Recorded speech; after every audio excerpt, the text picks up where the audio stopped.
Welcome to the Recovery Lab podcast, coming to you live from the Line Shot Photography podcast studios in Madison, Mississippi. Tim Dillard at Line Shot Photography is Central Mississippi's premier dramatic sports portrait photographer. Teams, individuals, seniors, full media days, any sport, any age. Book now at lineshotphotography.com or email Tim at lineshotphotography.com.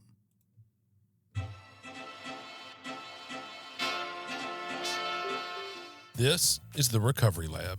Here we dive deep into the struggles, victories, and hope that stem from recovery. No shame, no judgment, just truth, grace, and inspiration. Let's walk this road together.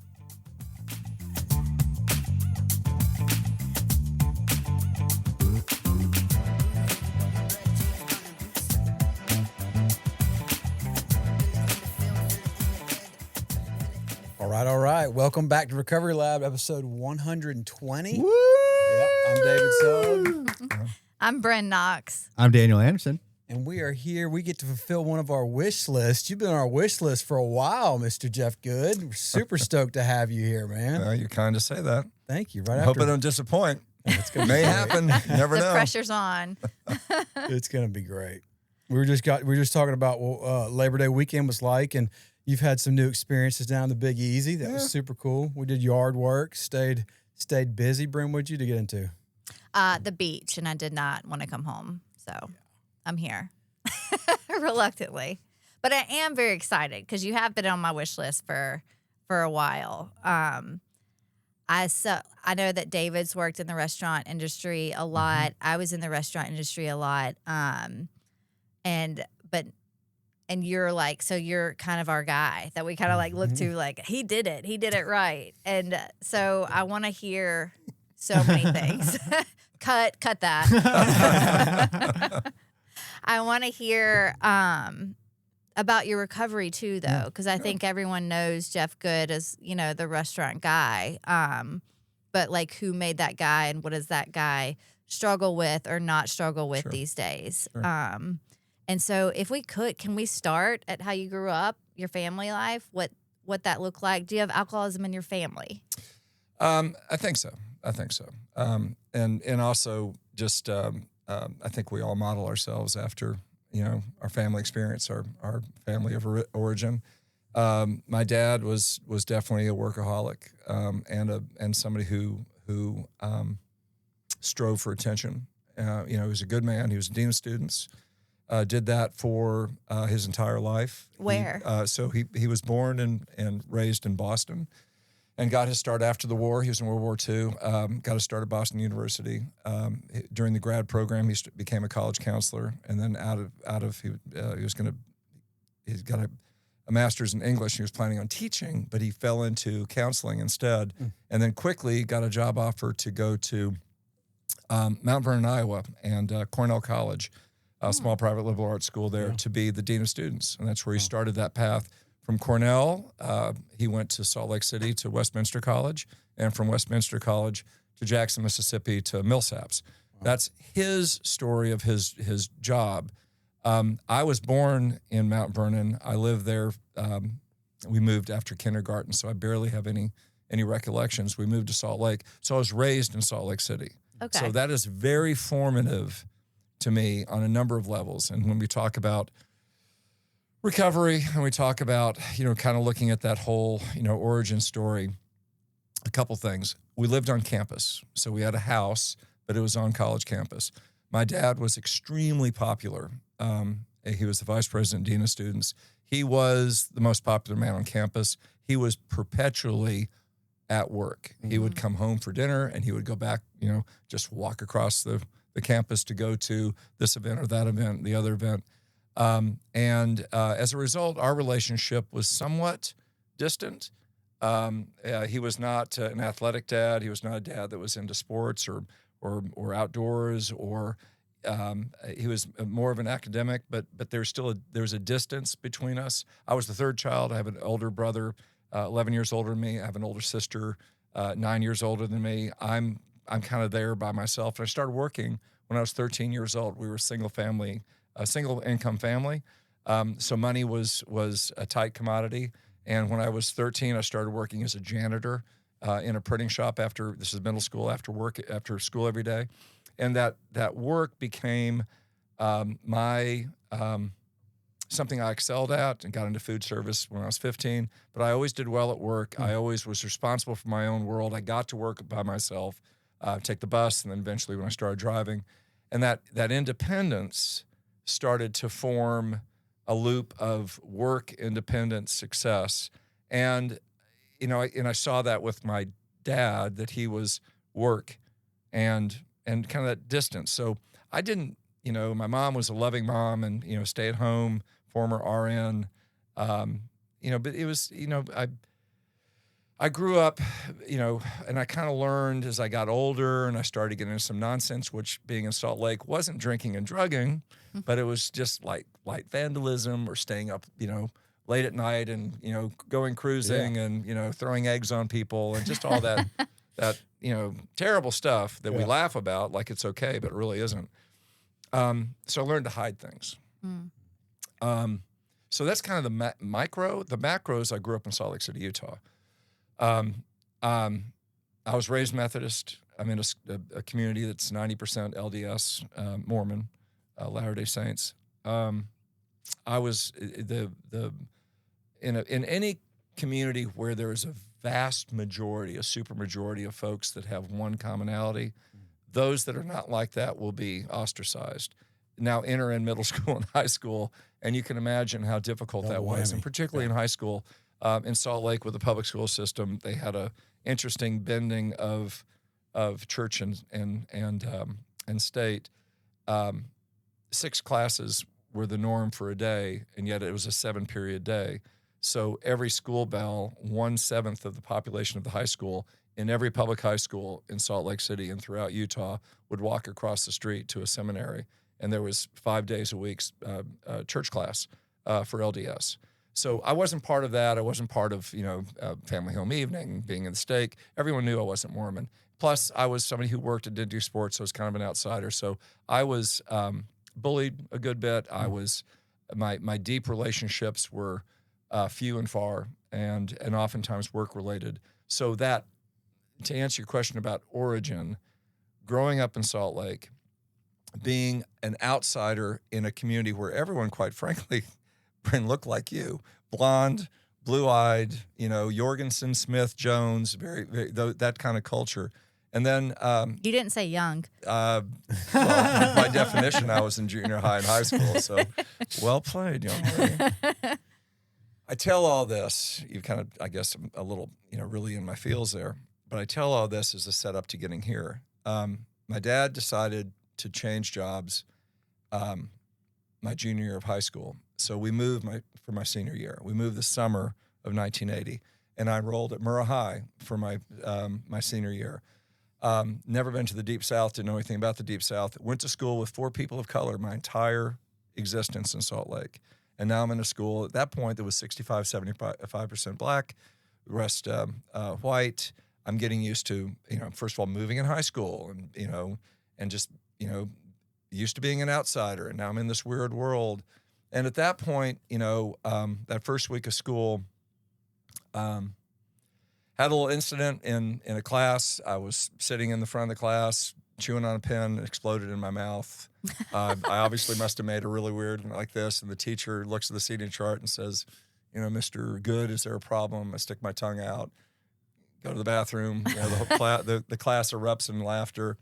And later at lunch, a guy walks out to me. He's in the class and says, you're something else. I don't know what he said, but he introduced himself and we became fast friends. And that was Dan Blumenthal. And, oh, wow. And Dan and I became close friends that 1 year of school.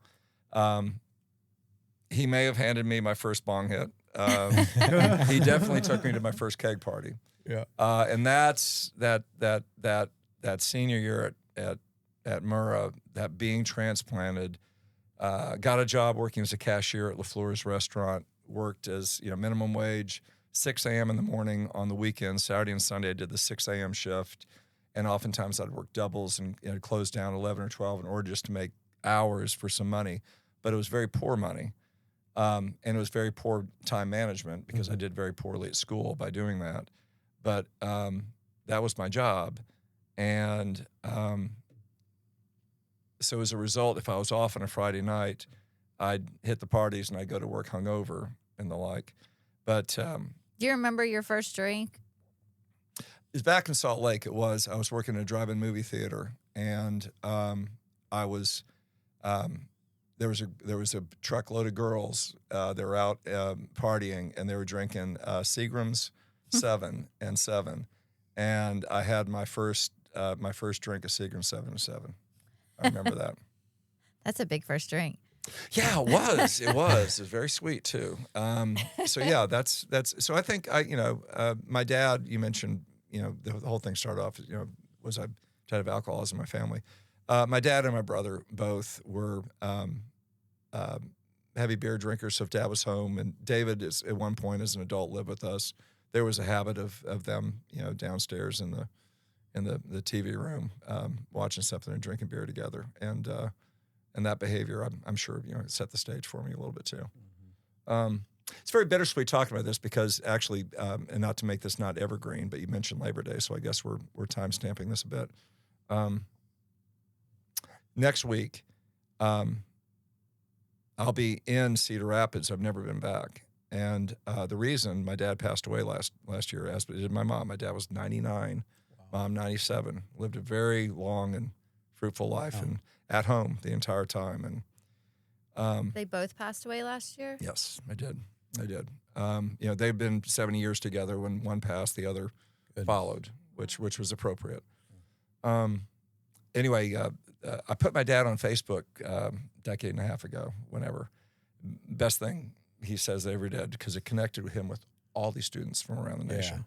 There's a group of guys from the 60s who are, it's homecoming next week up there. They wanted to do a memorial to my dad. So they've involved my sister and brother and I. They're dedicating 2 benches in their quad on campus. So the 3 of us are all flying in. This will be the first time the 3 of us have ever been together in our lives alone without my parents for a trip.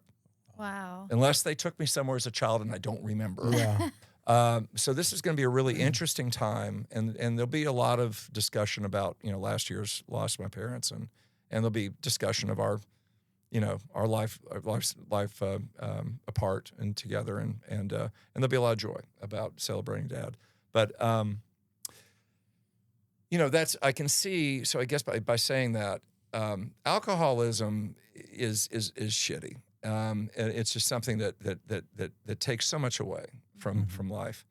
But I see clearly what my dad did that was amazing. And I just got back 2 weeks ago from my annual fraternity fishing trip that the guys in the frat, when I went to college, I failed out my freshman year. I went to Millsaps. Forgot that part of the story. I made it through Murrah one way or another. Enrolled at Millsaps, started my freshman year, thought I was going to be pre-med, having never had any science classes in my life. Dropped a class immediately after getting the lowest score in all 3 sessions. I'd pledged a fraternity. I was doing poorly at everything. I failed out my freshman year, took a semester off, moved back home to the Dean of Students' house to live with the Dean of Students. And at that point, I got a job waiting tables. I'd still been working minimum wage as a cashier at that restaurant. And when I got a job waiting tables and took a semester off and kind of got my act together somewhat, I learned the value of my work. I was in a commission job where the effort I put in, there's a direct return for that. I was a damn good waiter. Yeah. So I started making a lot of money, which means I got to work less, went back to school, got serious about school, met Debbie, my wife, who we get married out as we graduated college. And she was somebody who was a rescuer, and she was willing to take this broken person and kind of help him be better. And she did. And I was a straight A student through the rest of school, had a great experience finishing, but I was not ever accepted by my classmates, especially the fraternity, because I was a failure. And I also felt that and kind of just kept some distance there. So as adults, all of a sudden I rekindled a number of relationships decade and a half ago. And all of a sudden this fishing trip kicked up this idea of having 20 guys get together once a year and go out to the Gulf Coast and go fishing, spend a weekend together. I was invited by all the cool kids that otherwise did not at all have any interest in me. And there's only two guys that don't drink. Only one's an alcoholic. The other guy's just, religiously doesn't drink. Yeah. I'm around an awful lot of It's booze. funny how your mind didn't recognize that. Awful lot of booze, awful lot of bad behavior. Totally comfortable, totally free, totally engaged, totally thankful to have this relationship with these men. And I wouldn't have that if it wasn't for recovery. Mm-hmm. Because I remember the first few years of that. I've always been uncomfortable around other men because I didn't know how to interface with other men unless it was in the workplace. I didn't know how to have relationships. I didn't follow SEC football, so that became an issue. They didn't have that. I didn't have the experience of hunting or doing sports with my dad or something. Those things were missing. I had an extraordinary personal story about, what I've done work-wise and community and the like, but I was missing those basic things. And what I've been able to do is pick up golf 5 years ago. And like I said, just down, all these trips with these men who want me to be with them, which is really completely different than when I grew up, when I was a young man and even a young adult. So I bounced all over the place talking nonstop. Most of your listeners have already clicked off, perhaps not. But Jeff, you've been talking. I'm like, I don't think I'm going to get in here. No, I'm just kidding. No, I do wonder that I like where we're naturally led to go, by the way. So I like all the things that that you spoke about and that are coming up for you. I do wonder when drinking, was it just drinking for you? Yeah. When that became a problem. Couldn't afford drugs. Didn't like weed. Weed made me paranoid. And I never had good weed. We were just talking about good weed earlier. I remember the one time I bought my own weed. It was from a busboy at LaFleur's. And I remember going out to his car and literally a Frisbee lid, buying a lid. And he opens up a bag of this stuff that is just, brown and riddled with seeds and stems. And he takes it and he goes, okay. I was thinking about this the other day. I don't know what triggered me. And I was like, so the premise is he's bought from a dealer and he's got this bag and he miraculously is going to share this equally with me. So he's going to split it with me. It's just such a farce. But he pours out, he splits it, says, well, which side do you want? Yeah. And I'm like, well, I'll take that side. He says, give me the money, And I take it home and it's like this little, you got to go to the line cook for the good stuff. Luckily, so drugging was never, that's something that literally senior year of high school, freshman year of college, and in college it was so little. And freshman and high school is just, it's kind of the peers at Murrah that, hitting a bong was a thing to do. And, it just made me paranoid. Yeah. But drinking was something, when I started drinking, I found I would drink a lot and I drank poorly and it was always to excess and out of control. So, okay. So you've always drank alcoholically and you've always worked workaholically. Yeah. Pretty much. Yeah. Was it a big problem when you met Debbie? Yeah. And she accepted it. And she's not an alcoholic by any stretch of the imagination. Were you drinking alcoholically then? Oh, yeah. Okay. Oh, yeah. There's, we talk about this to this day. And there's, we've been married for 38 years now. And, there's nothing's ever perfect. And we were discussing some, issues that came up the other day. And she was reminding me about pouring me into the, car seat, pulling me out of a party and coming to get me in times like that. She was very much a rescuer. And that's kind of her school teacher, her makeup. But she held me accountable. When I got sober, it was because she told me if I ever got arrested, she'd leave me in jail, and she did. So, that's that story. Which Talk we about can bounce that. around to as well. Yeah. Shit, here we go. And I was doing such a good job being linear, but I spent way too much time. Jeff, learn to pace yourself. Tell the story quickly. She's going to find the story, man. She's going to get in there. Scrub the video. Go fast. I introduced Dan in the story from high school because it was pertinent. He went to California for college. I went to Millsaps. graduated, I got a job in the computer business. I sold large computer systems for a big company. Did some traveling, did the traveling salesman bit, where you go to a conference or you go to a regional meeting and it's drink, go to strip bars, things like that. Again, something I've never enjoyed. Never enjoyed going to strip bar. Just in the bar, interested in going to bar, interested in drinking a lot, interested in having fun. But when our company was bought by another company in the early 90s, and they made the announcement they were going to close our division and close the Jackson office, Debbie and I talked about options. And we both decided that we didn't want to necessarily move. I could look for some options. She was teaching school. She could do that anywhere. She's from Memphis. We thought about going to Memphis. Couldn't really find anything. Couldn't find a job that I liked here. And I got frustrated and one night, called Dan, and we'd stayed in contact. He was the best man at our wedding, blah, blah, blah. Called him up on the phone. He was a chef in San Francisco. So he had graduated college, thought about going to law school, decided to become a chef instead. He was in his 4th restaurant, frustrated, not even in the kitchen, running the front house in this restaurant. He felt he was losing his skill set, wasn't moving forward like he wanted to move forward. So I'm about to lose my job. He's frustrated. We say, what if we go into business together? And what if we opened a restaurant? And so that became the idea for Bravo. We had no money, talked to a banker with a 60-page business plan. He said, impressive plan. If you don't have $500,000 that you need in the bank, we're not going to give you $500,000. Yeah. You need money to get money, that whole thing. We fell back, talked to some business people, learned about raising money from investors. Business plan goes to 250 pages. Being a salesman, being a workaholic, I prospect 750 people face-to-face. I feed 250 people in Debbie's in my house, little dinner parties of 8 to 10 people, show them the food, show them the idea, cup of glasses of wine on the sofa, tell them the story, jazz hands. We get 44 people to invest $10,000 a piece. Nice. We opened the restaurant in April 7 of 1994. 6% conversion rate, not so bad. Not bad at all, dude. Yeah. Thank you. I appreciate that very much, David. So the point is, I'm a binge drinker, never a day drinker, never a bottle drinker. Scotch was beer and scotch were my drinks. Never into martinis, vodka, things like that. Start the restaurant. Absolutely, every day, 8 o'clock in the morning until 1 or 2 in the morning. But at 10, when it's time for us to, final seating, everybody got dessert, tell in the kitchen, these are the tables that are out.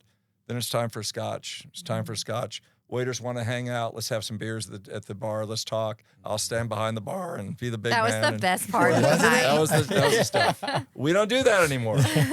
Anyway, I was doing, heavy binge drinking at night every night. And I started to get all of a sudden, this very unpopular guy started to get involved with community. I did Leadership Jackson. I did a couple projects. And then the big seminal moment, to now get into what you want to hear, is I was asked to create and co-chair a fundraiser for the issue of crime awareness and there's a lot of property crime at this point. Narrative, what's old is everything old is new again. There's a lot of property crime in Jackson at that point, restaurant, parking lots, things like that. And so the restaurant community, we got frustrated. We decided to do an event called Take a Tasty Bite at a Crime, which had some legs to it. It went on, David, for about a decade in this market. But Bill Latham and I were the co-chairs, and Merrill McEwen helped organize it. And we did a huge beach party at Highland Village. Merrill brought in 3 truckloads of freaking sand. And we set up the sand beach downstairs in all the areas, which we had to clean up all that night afterwards. But anyway, we did a fantastic job, raised a lot of money. It was an amazing event. So a few weeks after, the community that was involved with that wanted to celebrate the fact we did so well, and specifically to take Bill and I out to dinner and thank everybody. So we started at Tico's with drinks and dinner. And I ended up with my last drink ever at On the Border with a frosty mug of beer that I remember through beer goggles, the guy handing me over the bar. And I remember being asked as I was getting in my car in the parking lot of Amerigo by David Joseph, who was with us. He said, "Jeff, do you think you can drive?" And David and I weren't partiers together or anything like that, so he's being good. I can drive. Apparently I passed out on the frontage road in front of the Waffle House on I-55 down by Broad Street. And this is 1996. And 1997. I've got twin girls at home that are babies, and Debbie. And Debbie had told me if I ever got drunk, and if you ever got arrested, I mean, not drunk, if you ever got arrested, you'll stay in the Hooskow. Because I'm successful by all metrics, right? Got a business growing and doing all this stuff. I was taken downtown. Jackson doesn't have a jail. At that point in time, they had a holding area in the police station that's right there across from City Hall on Pascagoula. I remember very clearly being in that cell. People are being added in.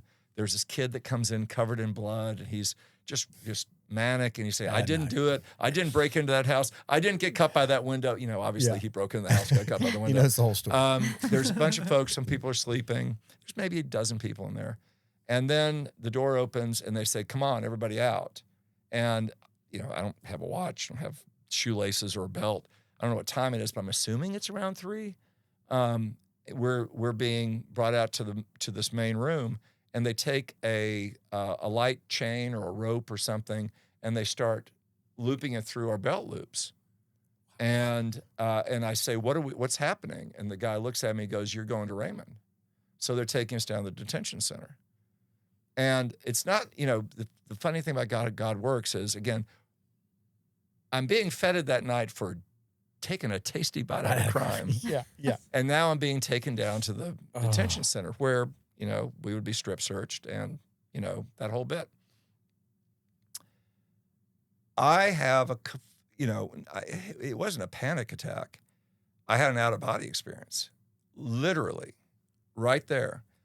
I had this surreal moment where I felt not of myself, and I heard this voice, here standing up in the back of my neck, whenever I tell a story.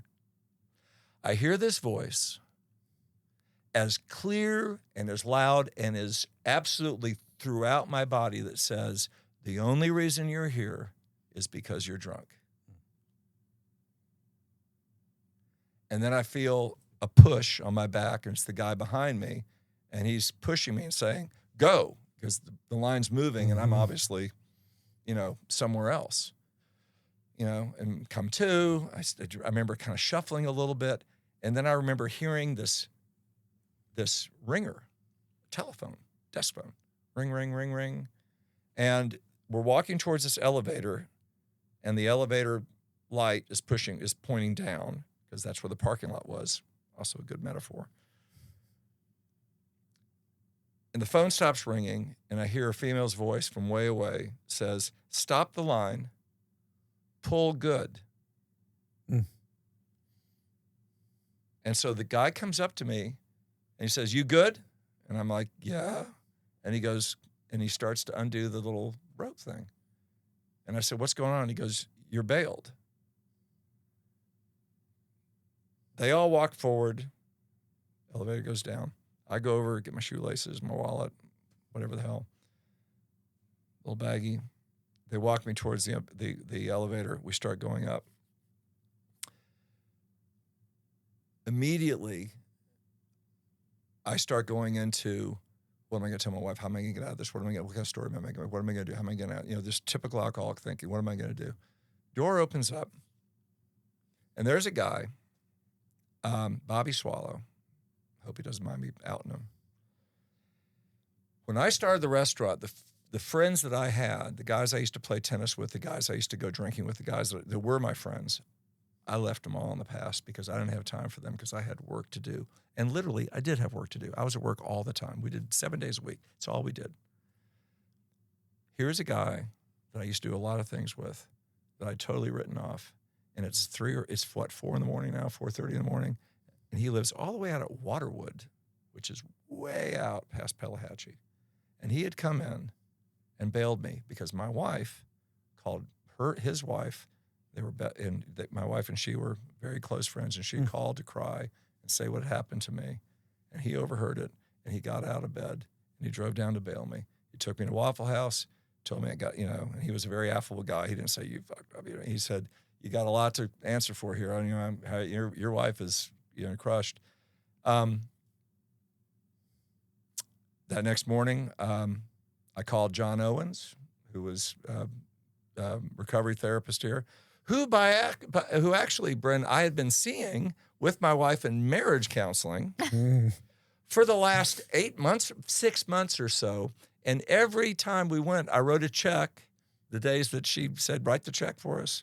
Recovery consultations, never knew what that meant. So I called him up and said, I need to talk to you. I got arrested last night. And went in, got honest about, my drinking, because I'd always been hiding that with him.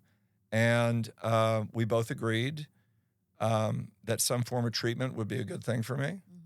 And we both agreed, and and this is, in a meeting the other night, we were talking about being able to go anywhere, happy, joyous, free, being able to go to bars, being able to go to weddings, being able to go to these things and not worry about drinking as long as you're spiritually fit, right?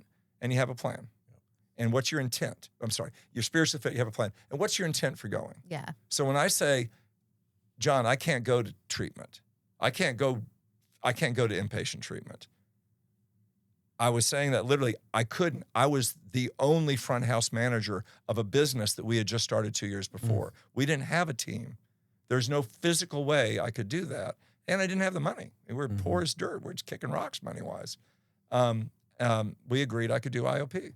And he had a 15-week IOP that he was part of, 4E Forward, that's here in community, was one of the guys that led that. It was Larry Butts was one of the therapists on that team.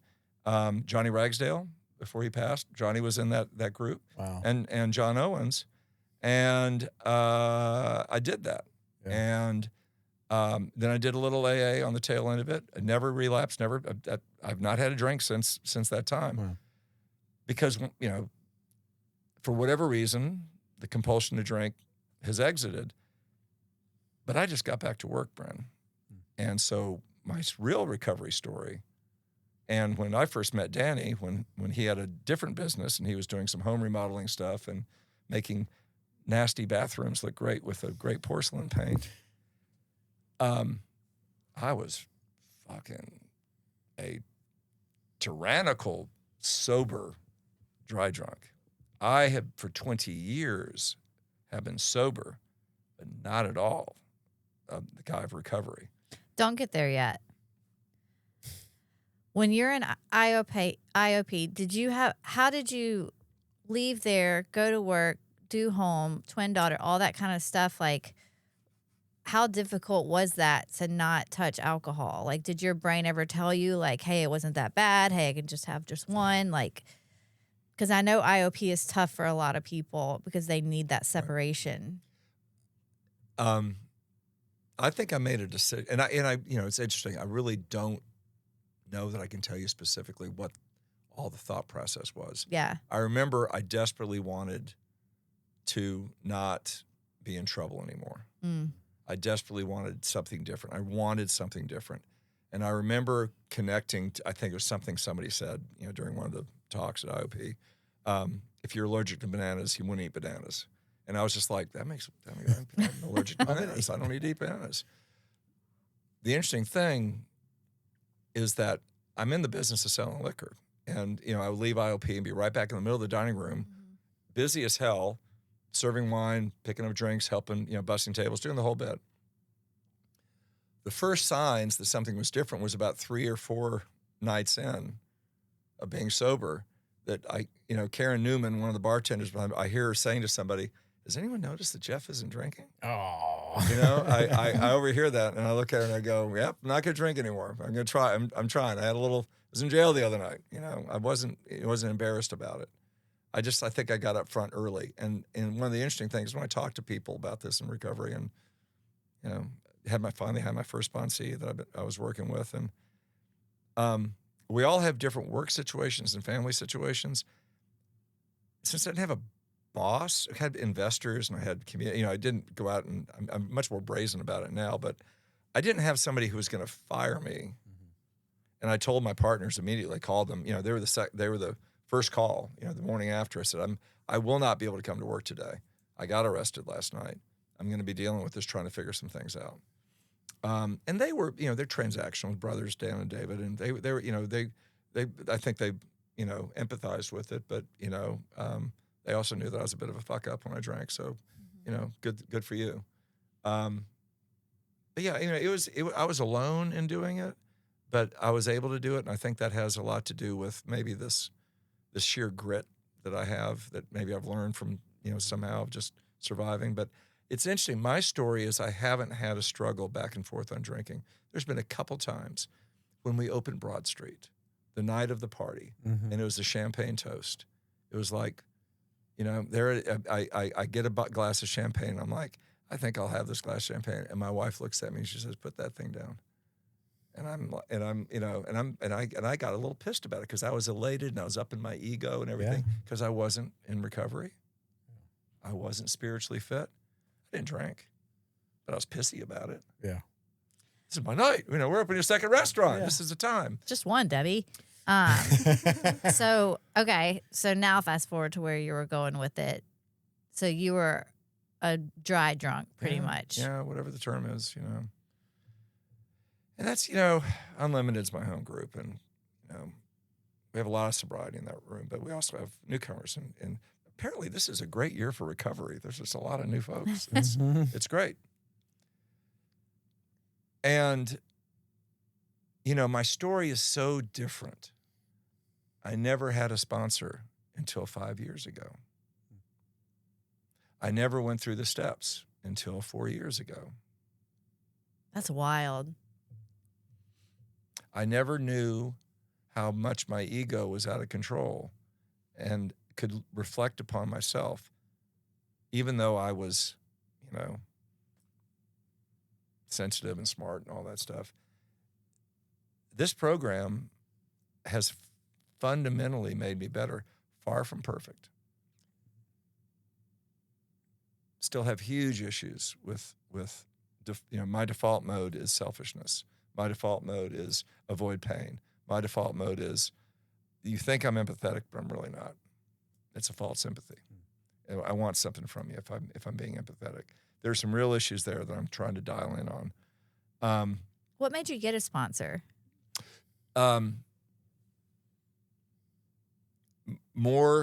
Two things. More stressor between, having children and losing children are two times that couples have major problems. We have twin girls, so everything that happened in our life happened at the same time. Here's the children. Now they're out of college, or they're off to college. And in this case, they are out of college and starting their careers. And it's because they graduated college in 2019. 2018, 19, a lot of stress between Deb and me. And I'm also on a big ego roll. I'm doing some things in community. I'm doing this local farming project that becomes all consuming, that turned out to be a financial disaster and a time suck and a bad disaster in a lot of ways. But my ego was completely out of control. And so there was unhappiness at home and the need to work through that. And then COVID hit. And COVID became, it's that situation, the enemy, my enemy is my friend. COVID became the bonding agent between my wife and me, and a defining moment for what it meant for me personally, where I looked at everything. And I've always had a 50-50 partnership, but we've been in a difficult, somewhat codependent relationship sometimes, where I manipulated situations. I knew what we needed to do, so I would manipulate or coerce dishonestly. Nothing evil, just dishonest. Not being a partner, I would coax Dan along in areas I thought he needed to go in, and maybe it was for the better good. Maybe it was, but it wasn't authentic. And I took on more work than I should have. By doing that, I also take more responsibility on and then become the martyr for that, yada, yada. So where I'm going with this is March 19th, 2019, when I'm signing the 2-page letter that I've just written, which is the termination letter for 185 people, because we have to let everybody go, because we have no money, the restaurants are closed. And this is all in the early days of COVID. There's no PPP. We don't know what's going on. We're all worried about whether we're going to die or not. And all I know is that we have 3 leases with long-term requirements, and we have some bank debt. And all I know is that we're going to go under. And Dan absolutely just pulled into himself, became a turtle, and very depressed about things. And so as I'm writing that letter, I realized all this time, everything I built, this whole secular world I built around myself, I was climbing up the wrong tree. I was climbing up the wrong damn tree this entire time. I got to the top of the tree and I said, this is not where I wanted to be. And I was broken. So this is a full-on midlife crisis. But instead of having an affair or buying a sports car or going to gamble or something, I decided that I was going to do something different. And Debbie and I were seeing a therapist. And, we started having this. He'd always ask me why I never went to AA. And I said, guys, alcohol's just, they only talk about booze. And, it's just not, blah, blah, blah. One day we're talking, he goes, something, I think you're ready for AA. And I'm like, really? He goes, you're ready. You'll hear something different. Try. So I show up at Unlimited, and Jimmy M runs into me down at the Mayflower a week later. Isn't God interesting? He walks up and goes, hey, man, we're doing this thing in my house on Mondays with the COVID thing around a fireplace. We're reading the new book, Experience, Strength, and Hope. You should come by. You'd be great. You do anything on Monday nights? I know you're closed. You're trying to get the restaurants back up. And so I go to that, and I start meeting some other folks, and I start listening, and go to meetings, just, keeping it simple. Little Yana over here, it's around the corner from my office, but Unlimited, and then start to realize that there's something here. Realize I should try this thing. Steps don't look so daunting anymore. I heard some stories. Start looking around. And I find a guy who is completely different than me, and ask him to lunch.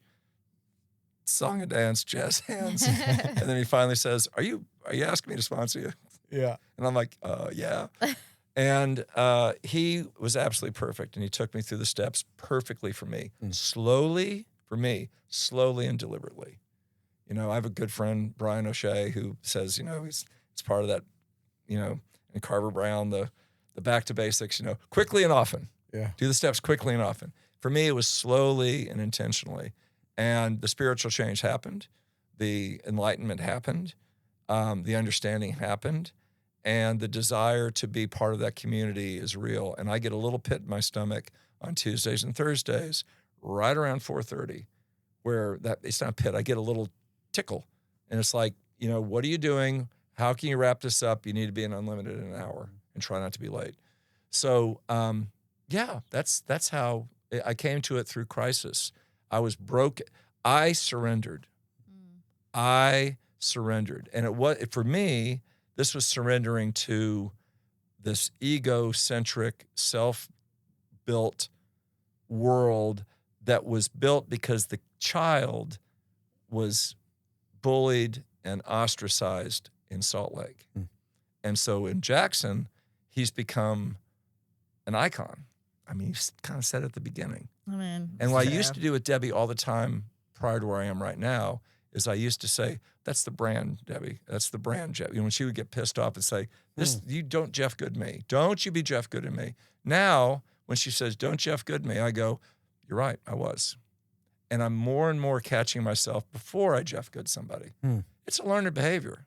It is a survival mechanism, everything I've done.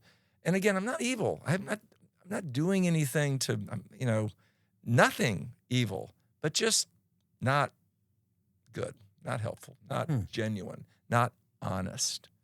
To be honest is just to be honest and just, say it as it is. Yeah. I bet your wife is so happy that you started working the steps. It makes such a difference in home life. In many ways she is. Yeah. But one of the cornerstones for those of us in recovery is and I think it's the chapter for the families. we expect others to recover like we are. And so everyone has their own challenges. And I think that after years of treating somebody in a certain way, it is harder for folks. Everyone has to come with this in their own time. So there's still challenges. I think the reality of recovery is it is amazing, and truly, I'm more happy, joyous, and free than I've ever been. But it ain't Pollyanna. I mean, it ain't Nirvana. There's still issues, and we've got work to do. I've got work to do. I've got real work to do.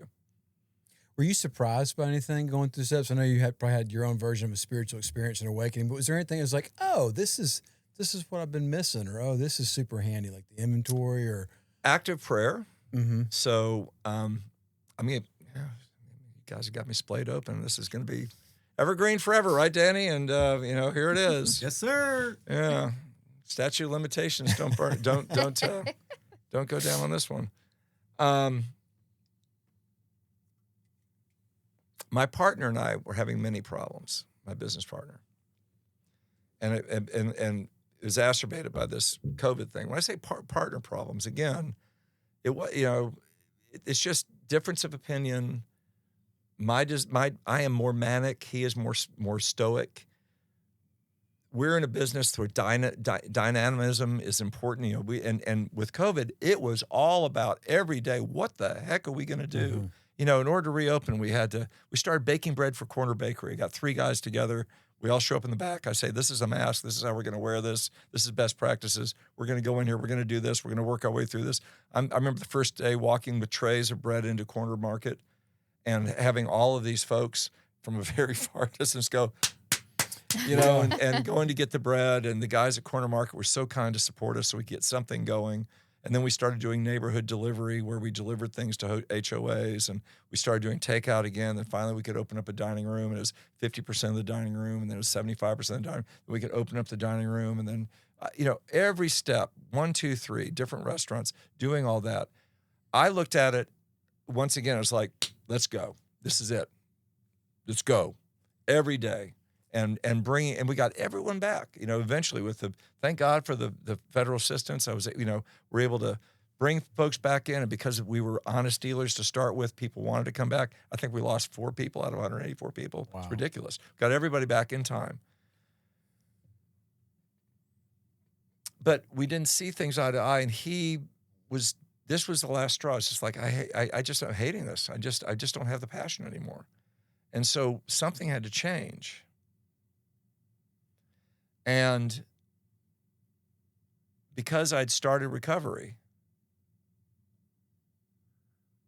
and because I was open with other people, I was able to create what I'll call my council of like 6 people. Yeah. 2 people in recovery. One was my sponsor, who also happens to be an attorney. A religious leader, my therapist, a couple that are business people in town, and my wife, which is a big step, including her. And I kept on talking about the situation. All of them agreed. They said, this is something that needs to happen. It's going to be better for both of you. Trust me, you need this. You need to do this, and you need to figure out how to do it. And I'm like, I don't want to hurt his feelings. I don't want to cause stress. This is both of our lives. This is everything. We've done this for 30 years together. We poured everything into this. And what we all agreed on is that if it made sense to me, I could sell it. If it was authentic and true, honesty. So I had to figure out a plan and a narrative and a financial structure that was true.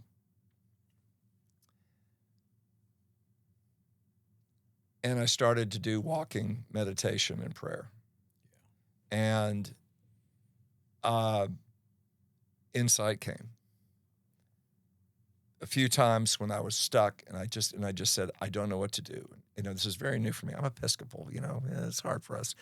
It was, how do I, to actively ask God for guidance, as opposed to being will driven. And insight came. Log jams started to release. I kept on asking for help. And one person in particular decided to give me magic words to start the conversation when the conversation needed to happen. He suggested 2 sentences to start the thing, and I committed them to memory. And I knew that I needed a business plan that was something I could believe in. So I wrote a business plan, 8 pages, and I bound it. It was pretty. And I made 2 copies, and I put them in my briefcase. And I made a commitment. I said, in the next 2 weeks, I will sit down with Dan. At 13 days, I had still not done it. And my wife every night was saying, did you do it? Did you do it? And I was like, this wasn't the time. And, she's getting anxious. And we have a meeting with our staff at one of the restaurants. And it's going the same way most of them go. And we break. We're done. And we stand up, and we're putting our stuff, he's putting his papers away and putting my stuff in a briefcase. And he says something that was so different in terms of something we just discussed and an opinion about something. He said it in such a way, it was completely different than what he usually says. And I knew that was God. I knew that was God saying clearly, this is it. I'm giving you the entree. And I looked at him, I said, wow, can we talk about that? And so I said, let's sit down. We both sit down, and I used the magic words, which were simply this. I've been thinking a long time about us and our business, and I've got some ideas, and I'd like your opinion. And we talked, and I pulled out the business plan. He wanted to start reading, and I said, don't. I said, hold on for this. And I said, I just put a lot of thought in this, and I want you to read this when you're at home. Just take the time. He called me 2 hours later, and I was very nervous because I know how I would act. And it'd be an affront to me. It would be, am I not good enough? What are you saying? You want to change things? You want to make things different? And instead, he said, are you serious? And I said, yeah, I put a lot of thought into this. And I think that this is something maybe it'll be beneficial for both of us to look at a different way of going forward. And maybe, I'm willing to take this on. And he said, I feel like I've been in prison, and the warden just gave me a pass. Man. Yeah. And I'm like, this is how God works. Wow. And it took a lot for me to get over myself to do that.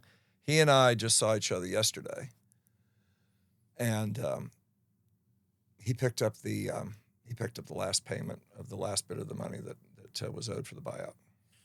Wow. Way to go, dude. Congrats. So that's amazing. And he was joyous about it. Said, congratulations, you did it. 30, you did it on your own. Because there's a lot of questions. Guys, if you come to the restaurant, you see me in the kitchen, turn around and walk out. This is all thumbs. I can't cook. My particular skill is I can hold something together, and I can bring people together, and I can make something happen. And I understand obviously the metrics of the business, but I ain't no cook. So I had to learn how to run this restaurant through the men and women that are there. And he was damn proud of the fact that I've done it. And he's damn proud. We just changed the Salamuki's menu. He told me the other day, texted me and the lead chef, and he said, I just had the best pizza I've ever had at Salamuki's. It's that new Tribeca Trio. Congratulations, you guys are killing it. Wow. That's some good praise from a guy who typically was like, this all sucks and blah, blah, blah, and we're all going to die tomorrow. So, there's a lot of room for recovery everywhere. Yeah. And I've shared some really intimate stuff, some really truthful things, because I'm doing it genuinely and from my heart without the desire to hurt anybody. I'm doing it to amplify, because somebody listening to this may say, this really is hard. Why do I want to keep doing it? You keep doing it because it's just better. Mm-hmm. It's just plain better, David. It's just plain better.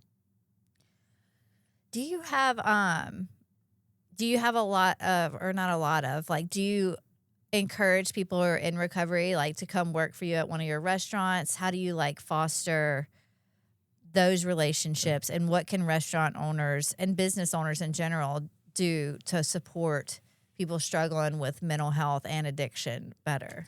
Well, Sarah over at Brent's has rung the bell with building an entire team based within the recovery community. Oh, really? Oh yeah, I didn't Brent's know that. Drugs. Oh yeah. And that's a great safe place because it's a non-alcohol environment. I used to harbor a lot of resentment against Copac because 20 years ago, I was told by the lead there gave me a call. We had a great employee who was working with us, and she was 6 months in the sobriety and doing a good job, and she was really doing well with us. And he called, and he said, "Came out during group last night that you guys serve alcohol at Broad Street." And I go, "Yeah, we serve beer and some wine. It's And he goes, "Well, she can't work there." And I said, "This is the lowest. Most people don't even know. I do such a bad job of marketing it because she can't be around liquor." And I'm like, "Don't you think that should be her decision to make?" And I didn't understand this at all. And this getting me pre-recovery and everything. But I've always been a place for first jobs and second chances. So second chances, people in recovery, people that are in recovery are the best employees you could have if they're in recovery. People who are white knuckling it are awful employees because they're white knuckling it. People that are former felons who are on the up and up, what is your intention? Are fantastic employees from the heart. People that are felons who are just trying to figure the next scam are the worst employees you'll ever have, and they'll steal from you and others. All of a sudden purses will go missing, and wallets will not be found, and all that kind of stuff. It gets really squirrely when you have a guy or girl who wants to operate. You can operate really easy in a restaurant and pick, where you watch where people put their purses. You wait for people to go around. You reach in. We've had all sorts of problems like that in the past when you've had somebody who's poisonous being in there. But good people, oh, they're amazing. Unfortunately, I have had a situation where good people had a slate of young ladies from group homes recently, working with us at Broad Street. 1, 2, 3, they all fell to the wayside. We actually had to have one taken away from the restaurant. She was high as a kite at work. Oh, wow. And but the good news is her family came and got her, and they reported to us the next day. They took her off to inpatient, out of state. So, hopefully she'll be able to get healthy.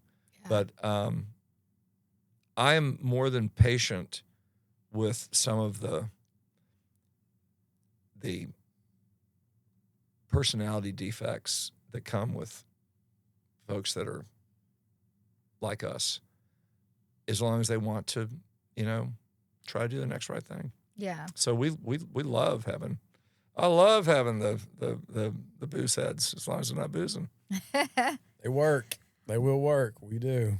I was out at Whitfield this past week, and some of the girls women were asking about they were really concerned. I don't know what they heard that day. They were really concerned about like triggers and what do they do when they get out of there and trigger, like all this kind of stuff.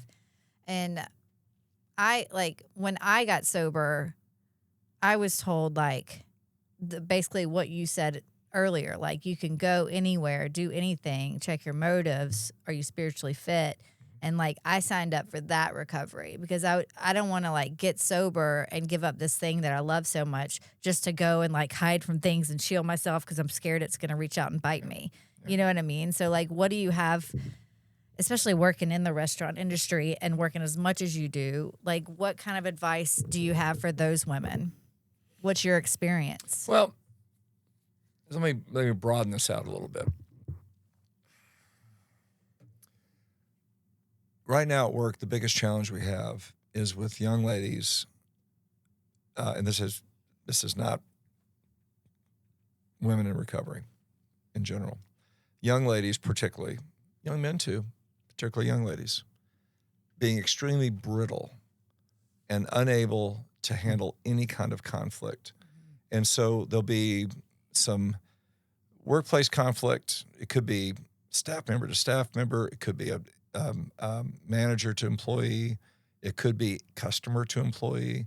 But something will happen. Something will be said something will be instigated, and it will immediately turn into an escalated fight.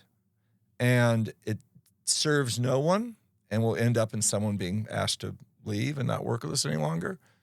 It is self-defeating, and it's a cycle that a lot of young ladies seem right now to be caught into. They don't have the resilience and the conflict resolution to get past some pretty negative stuff and make it sound like it's, the Thunderdome. We just see this pop up from time to time.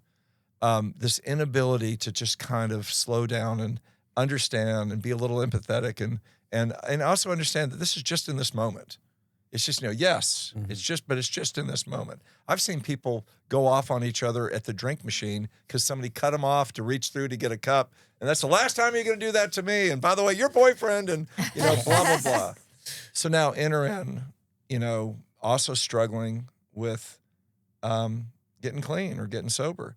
And I think that in early sobriety, for a lot of people, that is obsessively there. And then again, if we're in the restaurant business and if there's booze around there may be there's that constant looking at the table, seeing what they're drinking and all that. It's I could see how people could be set up. So my advice is talk. Ask, I'm not feeling good right now. I'm really on edge right now. I've got some real issues right now. People that don't show up to work, sometimes we find out that they are constantly late. We find out it's because there's something else in their life that they just can't, they can't make it at 8 o'clock in the morning. They can make it at 9, but we start at 8. But they signed up for 8 because they wanted the job, but they have to take somebody they can't be there until 9. So let's talk it through. Maybe we need to have you in a different shift or blah, blah, blah. But some people will just hide things. And so I think that in recovery, we might hide our anxiety, and then it comes out somewhere negatively, and then the doom loop's perpetuated. And then if you get fired, doesn't that put you closer to fragility of wanting to start drinking or drugging again? So I just think that, open conversation. And the thing with me is I am openly, I don't proselytize or, I don't start a shift meeting by saying, well, I'm sober, so if anybody needs to talk to me. But when I hear from a manager, managers know, they walk up and they say, hey, we think so-and-so's, we've learned that they're trying to get clean. And I'm like, let them know. Yeah. Let them know anytime they want to talk to me, let them know. And then if I see an honest opportunity to say something, I will. Unfortunately, we just hired somebody back as a waitress at one of the restaurants. Drug abuser, came back, said she got her act together. So we had to terminate her immediately. And it hurts to do that. Yeah. It hurts. It really sucks. But, it is what it is. Now, there's no third chance. There's no third chance. Yeah. So for a guy who's done so much for a community and now you're doing a whole lot of your 12-step work and stuff, what's Jeff do to take care of himself besides his 12 golf, man, trying. Yeah. Male bonding on the golf course. You going to hook up Sanderson's Farm? Is that coming in October? That's coming, and luckily I've got some folks that'll slide me some tickets, and so I'm the most popular. See, it's so great. I'm the most popular guy in my golf group. I've already got the golf guys. Hey, Jeff, can you hook me up with some of those tickets? That 18th hole chalet is fantastic. I'm like, I only get 4. The New Orleans experience for us was something that Debbie and I wanted to do for us and our kids. So the idea is to have some place that we can enjoy as a family. We love that town, love the entertainment down there. So trying to slow down. I've got some amazing people that I'm working with. I want to find ways to give them more and more responsibility, so I can take a little step back. Saw during the setup to this, the video of Malcolm on screen. Malcolm is an extraordinary human being. Isn't he? Unbelievable, and living a charmed life, and so many rebirth over and over again. But he's walked away from the business altogether. I don't see that in my future. Unless Mary Sanders and Damien decide to buy our restaurants too, which I would not advise you to do. But I don't see an exit plan, and I love what I do, and I'm supportive of the folks. but I've time is much more mine now than it's ever been. Good. I've just got to spend it well. What I need to do, quite frankly, is I think I've been thinking about this. I need to go through the steps again. It's time for me to really hunker down and do it. And I was going to talk to my sponsor about whether, and I don't talk to him enough. That's at all. I'm not a good sponsee. He'll say, "Yeah, you are," but I might talk to him about maybe. Do you think should we do this together, or do you think I should, maybe think about doing this with somebody else or try something different? But I think there's some gold to be mined there. A little bit more self-understanding, and that's Brynn, what I think about when I try to explain the program and steps to people, especially Earth people, it's this idea of self-analysis. It's reflecting upon the true self that we are and trying to see the good and the bad and acknowledging it. And very, very Thich Nhat Hanh and, the Buddhists will say, cradle suffering like you would, hold it like the baby Jesus, which I don't understand at all, holding suffering like the baby Jesus. That's pretty enlightened. But I think this idea of acknowledging the weaknesses we have and the defects, understanding that we've asked them to be removed, but when we see them come up, to try to dispel them in a healthy way as opposed to non-healthy. And that's the thing I'm having a hard time right now is I'm super aware of the 2 or 3 behaviors I have, which are continually coming up. And saying I'm sorry is not an amend. Somebody told me a couple of weeks ago that an amend is like a contractual amend. It's a change to the contract. An amendment to the Constitution is a change to the Constitution. An amendment means I'm going to change my life. Means I'm not going to do it anymore. I don't know that I've got the skills or the ability to do that. I can't, God can, right? So I've got to go through a discernment process. Now, instead of it being, my first time going through, this will be my second time through the steps. So first time, everything, right? Now it's like, really discerning and saying, there's something here. There's some things here. How do I give that up? Why am I holding on to that? What is so precious about that? What is making me do that?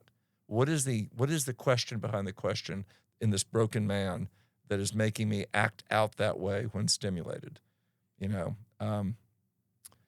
We always laugh.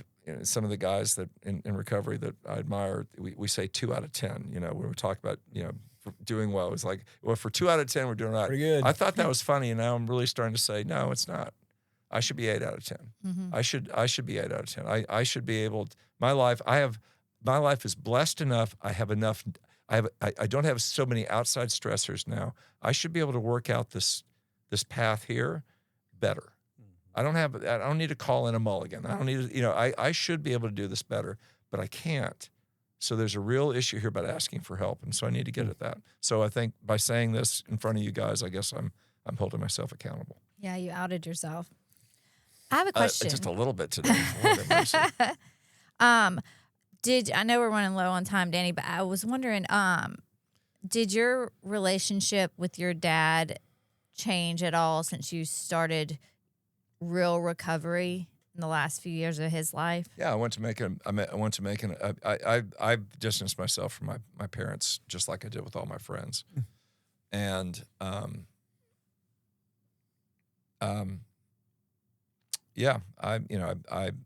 I very thoughtfully thought about my parents when I needed to sell both of them, and went and made an amend, and I was thankful how my partner, how my sponsor helped me craft that amend to not sound like an apology, but an acknowledgement and and then as part of that, I actually spending a better part of a week up there with them. I led my parents through a guided meditation, which is something I don't do. I was doing a little bit back then with Baby Wolf. I did a little of that, but I that was a really important moment. I had some really deep conversations about questions I had about choices that my parents made in their lives and what they did it was we came to a much better understanding of each other. They did the best they could. I did the best I could. Each time I'm doing the best I can right now. Right. I may not be doing such a great job this moment. I may have way overshared here. Probably have. I make everybody overshare. It's your chi. It's the chi of oversharing. Everyone leaves talking to me with regret. Well, hopefully, the people just walk by the studio sometime and come in and start talking to them. And just like we get it all out of them too. No, I think it's so helpful. Like I think it's so helpful for so many people. And like, let's not waste our time here with the crap that everybody already knows. Well, I would never, but as I say things and they're living on, digitally, and they're out there to be watched as many times as possible and as many people as you wish and shared. I wouldn't want anything I've said about other people like Dan or my wife or my children or my parents. I wouldn't want anything to hurt other people or to overshare the conversation about how my partner and I came to the end of our relationship. But I think what my purpose of saying that is that he made me who I am. Mm. Quite frankly, he became my father. It's a very interesting substitution. Then my partner became my father. He was the one I looked up to who taught me. He taught me what I needed to know when we first opened that restaurant. He was the professional. I was a salesman. Mm. We became peers. We yin and yang very well. And then as he started to slow down, and then again, through COVID, he made the personal decision, that's enough. And we had a talk about how much we could do. And he said, I'm 2 out of 10. He's like, this is what I got. And it was by realizing that I couldn't 50-50 with somebody who was 2 out of 10. Then I had to come up with the honorable and what turned out to be God-inspired liberation plan for him, for me, for my wife.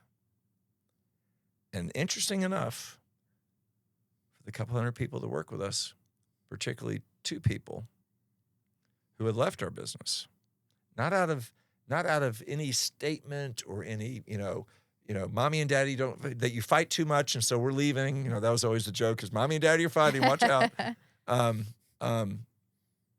Just seeing that we were approaching 30 years, 3 decades, maybe this game's over. Everything's gone to shit with COVID, but these guys are coming through it. But what real inspiration is here? And they got into a different line of business, still in hospitality, but completely different. And both of those women have come back. And they both came back to me. Mm. And they both came back and they said, we want to be a part of the next 30 years. Now, okay, I made that part up. They want to be a part. They want to be a part of where we're going and how we're going. You really are one of us. Sorry about that. Didn't tell the truth there. But it's truthiness. It's the intent. Yeah. It's the intent of it. It makes me happy. Truthiness. I'm so pumped to have you on finally and get to talk. And I really do appreciate all you've done in Jackson. I've heard you speak several times in different venues and about different stuff. And I've heard your story, that's different versions of it a couple times. And I'm always blown away by your grit, your tenacity, and just how hard you work and how willing you are to get in there, whatever it is you're doing, and then to come in here and give that to us today. It's amazing. Thank you very much. I see your hat. Yeah. Do good. Yeah. Quick story. These golf guys, got 24 guys in a golf group. None of us would know each other if it wasn't for a couple key guys started playing golf together 5 years ago, and then circles are formed. So we have a group me and blah, blah, blah. So I've met Catholics and Presbyterians and Baptists and a whole bunch of Republicans and me. So we have all that. And I'm so blessed to have these men in my life. And so we do this thing down there. And it's the second day. We're at the TPC in Louisiana. And one of the guys asked me to go into the clubhouse with him and says, before we're all going to, be finishing practice. And he goes, come in, I want to ask you a question about something I'm looking at buying in here. And I'm like, I can put two and two together. I said, he's going to ask me to look at a shirt, and they're going to buy me a shirt to thank me for hosting, and it's so sweet. And he shows me a shirt, and I go, well, I kind of like this one over here. This is something I might wear. And then he goes, okay. And then he turns around and walks out, and I go, I know what you're up to. And he goes, I don't, and we walk out, and all of a sudden, all the guys have their backs turned to me, and they all together turn around. And they've all got hats, the Good brand. Yeah. They've all got hats that say good. And then they're holding out a hat that's slightly different that says good. And they've all got those hats. And they just said, they started laughing and said, we couldn't resist. We wanted to do this. Yeah. Because they had planned this and brought them in, obviously. And my point is, and this is a perfect way to close this out. I was without alcohol or drugs, I was an outsider in my teenage years, which many of us were. Mm-hmm. I went to alcohol because it made me one of the cool kids, I thought, at the keg parties at Murrah. Mm-hmm. We called them back there boogies. They were called boogies, young lady. Oh, boogie. We're going to go to a boogie. Like the Lennon Bonham boogie, the month that both John Lennon and John Bonham died. We went to the Lennon Bonham boogie, the Green Lizard and all that stuff. Alcohol gave you the ability to be cool or hitting a bong or something like that. And then it became the crutch, the social lubricant, and the ability to cope. And it became the stress relief, and it became the crutch, all the shit that it does. And then for those of us that are truly alcoholics, we can't stop it. Mm-hmm. And the whole part of this is feeling outside and not accepted and not loved and not part of and always different and man, the effort it took for those guys to think about that, put it together, order them, bring them down, hide them from me, have them there, and then they reveal that's love. Yeah. Mm-hmm. That is complete love, acceptance, warts and all. And again, I'm the guy that doesn't drink in the group. I'm the guy that's a damn Democrat, all that stuff, They love me with all their heart because I'm just Jeff. Yeah. Good, but Jeff. And I just, as those that are maybe watching this and again struggling with this idea of what's the payoff, the 9-step promises are all true. Sometimes slowly, sometimes really slow. But, just this idea of happy, joyous, and free, if we work it and if we're really just honest and we keep on asking ourselves, I'm really into this idea of intent. What is your motivation? Because my biggest defect is selfish motivation. And at the core of that, it's avoidance of pain. Mm. Because I'm ashamed, because I've hidden so many things in my life. Where were you last night? And it wasn't that I was doing something terrible, gambling away the house, having an affair, doing anything like that. It's just, why is it I don't tell, if I'm going to play golf with somebody, if they say, hey, would you like to play golf Thursday afternoon? I go, yeah, I would. Why would I not tell my wife until Thursday morning? Right. What is wrong with me? What am I trying to avoid? Mm. I don't know. And it's an inside job up here, and I've got to work on that. So bingo. All right. Yep. That's awesome. You want to take us out there? Yeah. Join us next time. Thank you so much, Jeff. Brynn, it's been a minute. Daniel, thanks, man.